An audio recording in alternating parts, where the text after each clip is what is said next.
네, 안녕하십니까. 오늘 2025년 1월 11일, 일이 3개네요. 네, 오늘 토요일입니다. 오늘 주간 투자 전략 1월 두 번째 주 2부 코너 바로 시작을 하도록 하겠습니다. 네, 지금 미국 시장이 별로네요. 네, 조금 좀 생각했던 것과 반대로 가는 모습들이고, 생각보다 기대였죠. 네, 기대했던 것보다 반대로 가는 모습이어서 요거 봐라 라고 하는 느낌으로 일단 시작을 하고 있습니다. 네, 그런 쪽에서 좀 챙겨야 될 것들, 바라봐야 될 것들 중심으로 일단 언급을 좀 드리도록 하겠습니다. 그래도 해볼 만한 섹터는 분명히 있더라고요. 네, 그런 쪽에서 가장 먼저 미국 증시가 이렇게 변화가 됐습니다. 그러니까 즉 일단 뭐 다 아시는 것처럼 뭐 아침에 일어나서 확인하셨겠죠. 근데 조금 이따가 더 자세히 말씀드리게 되면, 일단 지금 이제 패턴만 보게 되면은 고점에서 묵었고 지금 이제 50월선 딱 여기 자리에서 들어와 있습니다.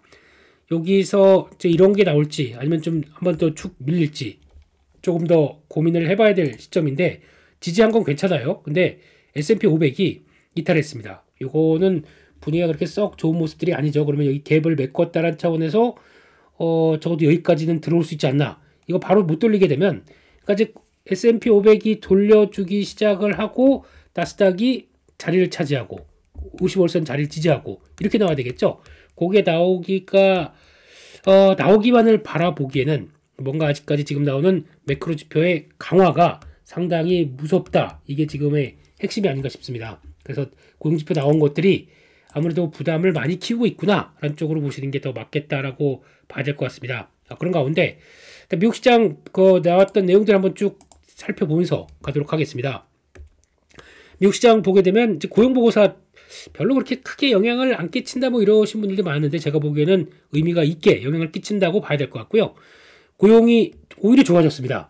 한 15만 5천 건, 16만 건 정도로 비농업자 고용자 수를 생각을 했었는데 16만 건, 그러니까 아직 20만 건 밑으로 내려오게 되면 이제 고용에 대해서는 좀 걱정을 하고 연준이 좀 움직이지 않을까 싶었는데 아닙니다. 전혀 그런 모습들이 아니고, 그러다 보니까 일단 당연히 금리가 튀고, 그리고 또 환율도 달러 강세되고 이런 쪽으로 다 나오고 있는 입장 쪽에서 시장의 변화에 어떤 위험자산 쪽은 당연히 영향을, 안전자산에 대해서 저렇게 급하게 금리가 올라갔는데 위험자산이 무슨 변화가 있겠습니까? 그러다 보니까 위험자산의 메리트가 떨어지는 거죠. 그래서 지금 필라델피아 반도체 지수 2.4%, 러셀 2002%, 2.2% 하락.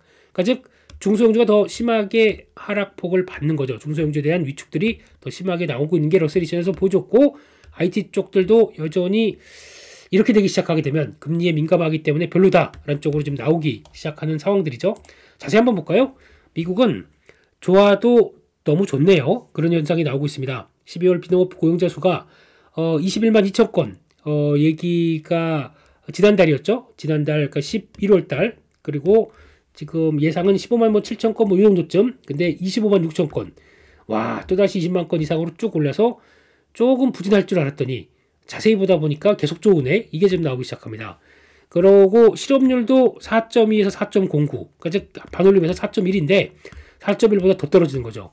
완전히 고용은 최적의 조건을 갖고 있네요. 이 정도로 고용 잘 되고 있고, 거기다가 지금 발표되는 지금 신규로 우리 비농업 쪽에서도, 농업 아닌 쪽에서도 사람 많이 필요해요 라고 있는 거고, 시간당 임금은 거의 뭐 0.28% 상승이니까 거의 비슷했습니다. 근데 전분기 대비로는 4.9% 증가. 그러즉 이렇게 활발하게 구인이 많다 보니까 오히려 지금 임금도 올라가는 추세죠. 이게 또 하나의 변화였었고, 게다가 장기 실업자 수는 165만 건에서 155만 건으로 크게 감소했습니다. 그러니까 이게 지금 나오는 고용지표 보게 되면 미국에 대해서 걱정할 게 있느냐? 미국 빼고 나머지는 다 힘들다고 하더라도 미국은 엄청 좋다. 근데 여기서 나오는 것들이 그런 게 좀 있습니다. 그러니까 즉 리쇼어링이라고 그러죠. 그러니까 지금 다 보게 되면 리쇼어링의 핵심은 AI가 또 하나 끌고 가고 있고, AI가 일단 근저, 그리고 플러스 알파 리쇼어링. 그러니까 즉 미국이 의도하는 대로 좀 만들어가고 있어요.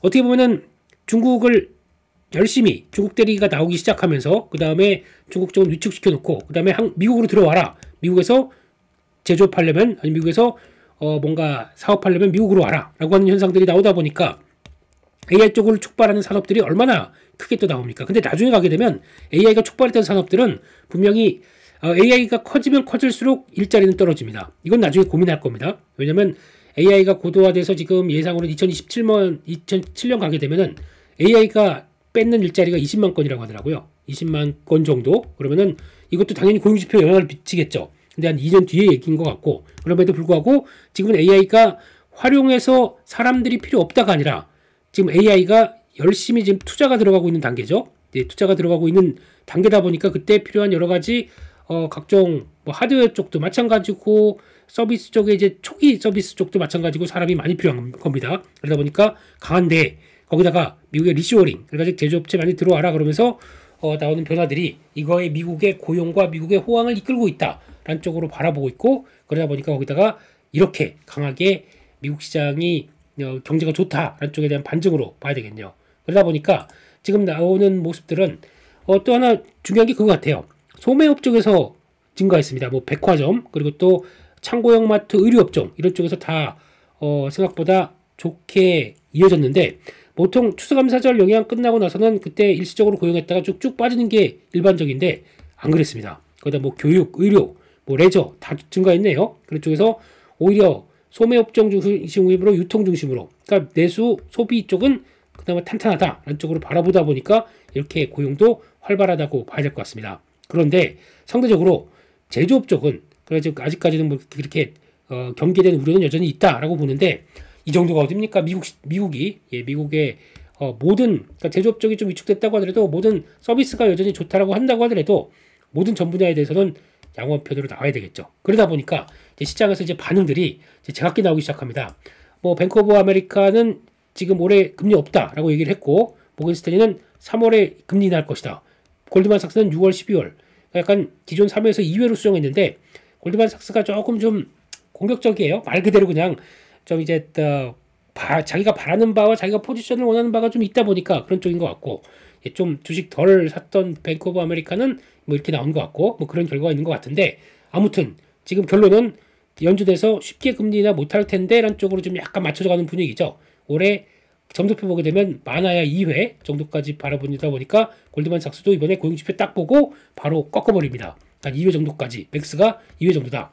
그러면은 지금 분위기는 1월달은 이제 거의 뭐 동결, 그리고 또 한번 몇 달 좀 보다가 상반기 한번, 하반기 한번 이 정도가 지금 맥스로 좀 바뀌어가는 것 같아요. 그 사이에 경제 지표가 어떻게 나오느냐에 따라 달렸겠지만 지금 분위기는 이렇게 이어진다라는 쪽에 대해서 지금 시장은 금리 인하에 대한 눈높이 낮추고 그에 따른 변화를 그대로 이어진다라고 하게 되면 아무래도 지금 시장에 보여지는 것들은 그게 썩 긍정적인 모습들이 아니겠죠. 매크로 지표들이 그런 상황들이 확인되고 있다라고 봐야 될 것 같고, 소비 심리는 근데 또 소비자 심리 지수다 보니까 당장의 소비가 아니라 앞으로에 대한 소비 변화를 얘기하는 건데, 요거와 함께 그 인플레이션 쪽들은 조금 좀 차이가 있습니다. 즉 기대 인플레이션은 지금 5년 기대 인플레이션도 3.3% 증가하고 있고 다 3% 이상으로 올라오기 시작합니다. 그렇기 때문에 지금 이제 앞으로 물가가 더 올라갈 것 같은데, 그러면 앞으로 소비는 좀 줄여야지 라고 해서 74에서 73.2 이런 식으로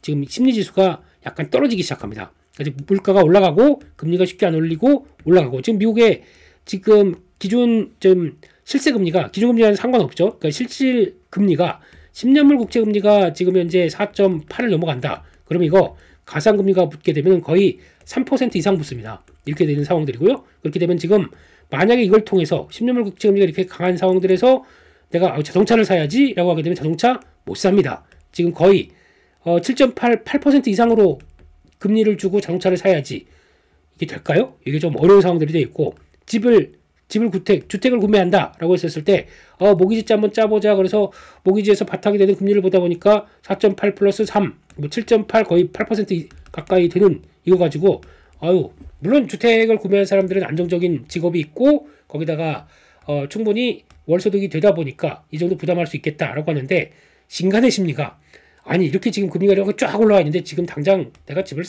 사서 이렇게 모기지 끌고 가야 되겠어? 고민스러운 거죠. 그러니까 이런 것들 다 타격을 받는다라고 하게 되면 별로 분위기가 좋지 못하게 나오는 게 심리지수에 반영되고 있다. 이게 다 촉발된 게 금리에서 촉발되는 문제입니다. 이게 지금 현재 어제까지 보여줬던 미국 시장의 결과입니다. 그렇게 되면은 이제 여기서 이제 끝이다라고 보게 되면은 뭐 아무 의미가 없겠죠. 근데 한번 그것까지 한번 볼까요? 지금 현재 미국의 일단 이제 환율부터 한번 보겠습니다. 환율 보게 되면 달러 인덱스, 달러는 지금 하늘 높은 하늘 높은 줄 모르고 그냥 쭉쭉쭉 올라가네요. 솔직히 요 정도 라인 쪽에서는 기대를 했었는데 이거 안 빠지더라고요. 107.5가. 그래서 이거 안 빠지고 계속 돌리는 거 보니까 이거 계속 위로 올라가겠네 싶다 보니까 지금 109도 좀 돌파하려고 합니다. 지금 일단은 어떤 특별한 변화가 나오지 않게 되면 그냥 요렇게 나왔다가 요렇게 이어지면 가장 좋겠지만은 한번 근데 그때도 나왔다가 살짝 또 다시 지지를 해버려요. 지금은 일단 어떤 특별한 외부적인 플러스 알파 요인들이 들어오기 시작해서 이걸 꺾어놔야 됩니다. 심리적이건 뭐든 간에. 근데 그게 나오지 않는 이상은 달러는 계속 지금 한 단계 한 단계 레벨업 되고 있다. 달러 강세에 막을 게 없다라고 봐야 될 것 같습니다. 지금 다 최근 들어서 보여줬던 흐름들까지 생각하게 되면 이때가 이제 2022년 그때 어제 막 물가 수준 상당히 높았었을 때 그때를 지금 거의 재현되는 과정으로 나왔거든요. 그래서 요때가 109대가 그때 보게 되면 그 갭이 나온 때가 하나 있었거든요. 이런 때가. 그렇기 때문에 요거 쉽게 못 도달할 거다라고 봤었는데 그거는 이 생각이고 그러면서 그냥 쉽게 돌파하네요. 근데 아직까지 이게 109대 안착을 했다고 보기는 좀 어려울 것 같아요. 요 라인으로 보게 되면 했다가 언제든지 내려올 수 있겠다고 생각하고 있기 때문에. 근데 그것도 뭐 좀 뭐가 돼야죠. 그렇기 때문에 지금은 일단 달러 강세인 것들 오버는 하고 있다고 생각합니다.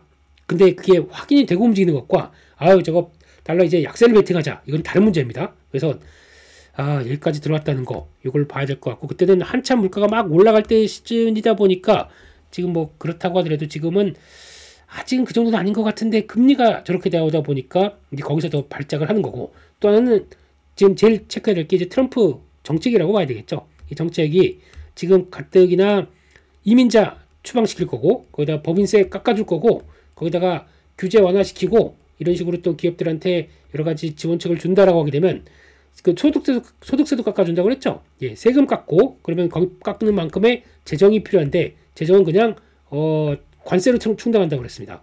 관세로 충당하게 되면 그러면 지금 관세로 충당하는데 그것만큼의 관세가 될지 모르겠습니다. 그런데 이 관세로 충당하게 되면 어떤 현상이 나오냐면 물가가 올라가게 됩니다. 그러면 이 두 가지 요인들이 발생하죠. 지금 재정은 없습니다. 재정은 없기 때문에 그럼 계속 채권을 발행해야 돼요. 채권 발행을 하게 되면은 물량이 많아지다 보니까 계속 발행해서 시장에서 유통시장에 던져버린다. 그럼 가격은 떨어지고 금리는 올라가고 한 현상들이 이게 발생하는 게 재정이 안 좋아지는 효과이겠죠. 두 번째, 관세를 올렸는데 그럼 들어오는 수입 물가들은 다 올라가다 보니까 미국의 물가는 올라갑니다. 물가가 올라가는 것까지 두 번째 감안한다 그러면 금리가 당연히 영향을 두 가지를 다 받는 거죠. 그러면서 계속 물가 상승 압력들이 높고 세 번째 근거는 그냥 미국 경제가 좋다란 건데 이거는 뭐 마냥 좋을 수는 없다고 생각하고 있고요. 저는요. 그래서 너무 또 단기 과열로 간다 그러면 또 변화가 나올 수가 있는 건 경제 상황이기 때문에 이것만 가지고 볼 수는 없습니다. 결론적으로 보게 되면 이런 걸 봤을 때 트럼프 정책에 따라서 변화의 자극들 클 수밖에 없고요. 지금 이거를 어떻게 끊어주느냐 이게 제일 중요할 것 같습니다. 이걸 끊을 수 있는 거는 트럼프 본인밖에 없어요. 제가 보기에는요. 지금 그러면 여기서 뭘 하나 끊는다. 그러면은 이번에 인터뷰한 것 중에서도 금리가 너무 높다. 이거에 대해서 강조를 많이 했거든요. 입장에서 금리 이렇게 높고 거기다가 달러도 이 상태로 되기 시작하게 되면 그냥 미국 입장 쪽에서 자국 통화가 강세인데 거기서 나올 수 있는 변화는 상대적으로 좀 무조건 좋은 상황들이 아니겠죠. 그렇기 때문에 그런 것까지 감안하게 되게 되면 이거를 본인이 끊는 게 좀 필요합니다. 이게 무슨 얘기냐면은 잠깐만 이러다가 지금 금리 너무 높아서 좀 상대적으로 센데 이거 그러면은 연준한테 내리라라고 얘기할 수도 없습니다. 이거는 뭐 월권액이고 이런 상황이 돌아가고 있는데 거기다가 연준이 뭘 금리 내려라라고 한다고 해서 연준이 먹힐까요? 그래서 뭐 안 되겠다 교체 연준 의장 교체 그런다고 이거를 또 바꿀 수 있을까요? 이건 그런 논리로 바꾸는 것보다 실리적으로 바꿔야 되겠죠. 그럼 트럼프 정책에 대해서 조금 갑자기 이제 쭉 보다 보니까 어차피 바이든 행정부가 인기 없었던 이유는 물가가 올라가서 그렇다. 나도 그걸 전체를 되풀이하면 안 되겠다 싶게 되면은 적어도 이거 손보는 게 아닐까라는 생각을 많이 하고 있습니다. 관세 물론 내가 해당 국가나 아니면 좀 저 나라를 좀 때려야겠다라고 하게 되면 관세 고율로 부과하면서 이렇게 나갈 수 있는 근거는 마련해 놓고 준비는 하겠지만 보편 관세라고 하는 부분들, 그러니까 즉 어떤 당선과 함께 관세를 일괄적으로 다 올리겠다라고 하는 부분들은 조금 정신이 괜찮다면은 좀 이거는 좀 어려운 쪽이 아닐까라고 생각하고 있는데, 아니면은 나 그런 사람 아니야, 뭐 재정을 그렇게 막 쓴다든가 이런 식으로 나가는 거 아니야 라고 하는 어떤 또 특단의 코멘트나 어떤 변화가 나오지 않는 이상은 이게 지금 꺾기가 좀 힘든 것 같아요. 그래서 결단은 트럼프 본인이 할 것 같습니다. 그래서 트럼프 본인이 어떤 얘기들, 그러니까 즉 이렇게 할 것이다, 아니면 이렇게 생각했는데 시장이 너무 오버하고 있다, 이런 식으로 뭔가 코멘트부터 액션을 또 보여주기 시작하는 게, 그러면 이제 적어도 취임하고 나서 취임 전후나 취임 전후까지도 이런 것들을 확인해야 되겠죠. 취임 딱 되고 나서 행정명령 20개, 최대 20개 정도는 그냥 다 사인할 것이다. 그 중에 하나가, 그 중에 대부분이 다 자기가 지금까지 얘기했던 것들이 많거든요. 근데 보니까 안 합니다.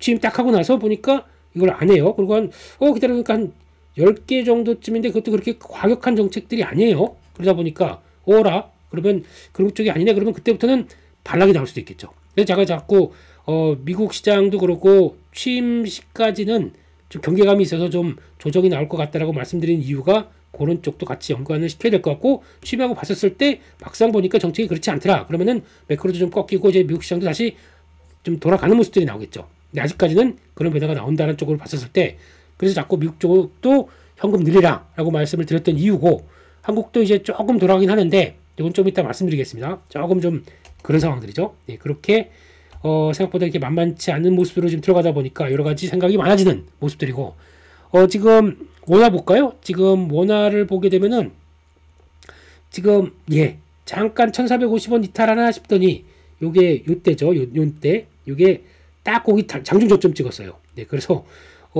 요때 정치적 리스크 가지고 한번 탁 튀었던 그 라인들을 지금 다시 그 지지받고 또 올라가고 있습니다. 그러니까 지금 물론 이제 이 단계가 미국이 달러가 워낙 강하다 보니까 나오는 경우도 있습니다. 근데 그거 빼고 지금 국내적인 이슈로까지도 움직였던 분들은 약간 소멸될 뻔 하다가 미국의 강세가 지금 이렇게 나오는 거죠. 그러다 보니까 여전히 지금 달러는 생각보다 그리고 강세고 워낙 약세다라는 쪽들이 보여지고 있는데, 이러다가 저기 1,500원대 돌파, 그러니까 거의 미국에서도 달러가 이제 110, 그렇게 돼가고, 지금 조금 있다가 보실 이제 금리도 거의 이제 5%, 4.95%, 원화는 지금 1,500원, 이게 거의 비슷하게 맞아질 것 같습니다.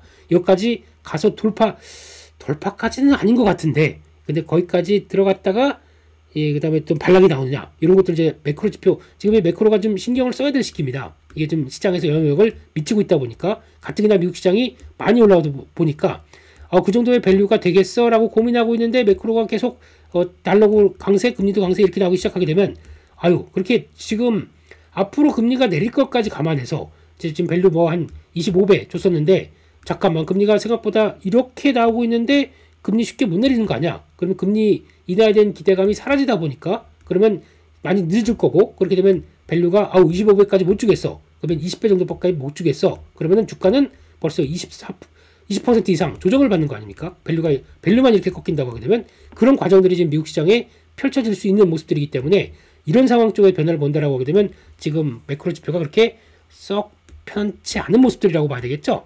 그거를 좀 감안하셔야 될 것 같고, 게다가 또 지금 보니까 금리 한번 볼까요? 금리도 이제 미국 10년물 국채 금리를 보게 되면은 지금 기조로 봤을 때는 되게 특이한 현상 중에 하나가 이제 가격하고 금리를 보지 않습니까? 근데 지금 가격으로 보게 되면은, 가격은 지난번 그 5월달에, 작년 5월달에 나왔던 요 자리를 이탈을 안 하고 일단 들어와 있습니다. 가격은 그 정도까지 안 빠졌는데, 보게 되면 금리는 그 이상으로 올라갑니다. 요 상태가 지금 이상으로 와 있거든요.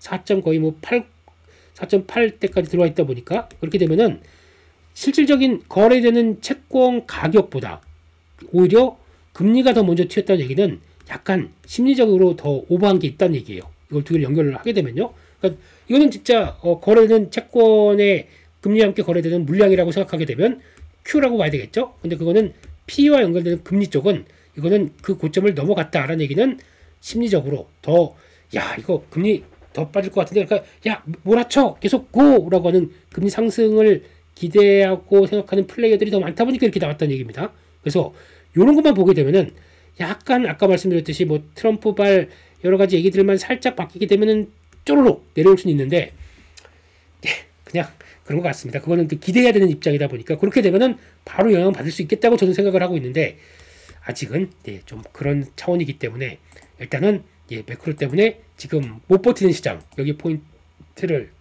맞춰야 될 걸로 보여지고 있습니다. 그렇게 되면은 일단 S&P 500을 말씀드렸는데 나스닥 같은 경우가 이제 지금 50% 테스트 이거 중요하다고 말씀드렸죠. 19,000원대 초반 그런데 19,000원 안 깼습니다. 근데 첫날 안 깼다고 와 지지한다가 아니라 더 중요한 게 이제 주봉이죠.